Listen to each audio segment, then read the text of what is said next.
You've probably heard of non-calorie sweeteners or sugar alternatives such as Splenda and are wondering, are these healthy, are they not? Is it something I should clean up my system after using, or what are the recommended usages?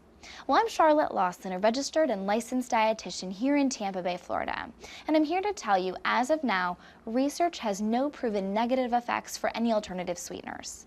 Splenda in particular is actually a natural form of sugar that we've kind of modified so that our body doesn't utilize it quite the same. It's sucralose, or sugar alcohol. Now, per volume, it is sweeter than natural sugar, or just like table sugar, for instance. And again, our body doesn't utilize it, and that's why we consider it calorie-free. Now, like I mentioned, the negative effects to these alternative sweeteners have not really been proven as far as recommendations to limit.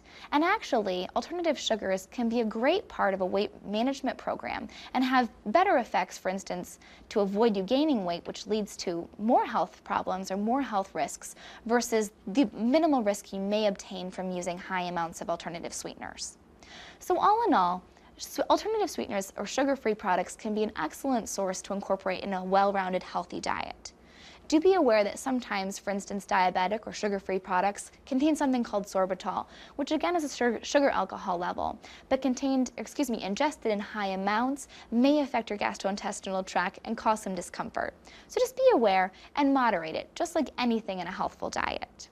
Hopefully this was some tips when using those alternative sweeteners in your diet. I'm Charlotte, and eat happy.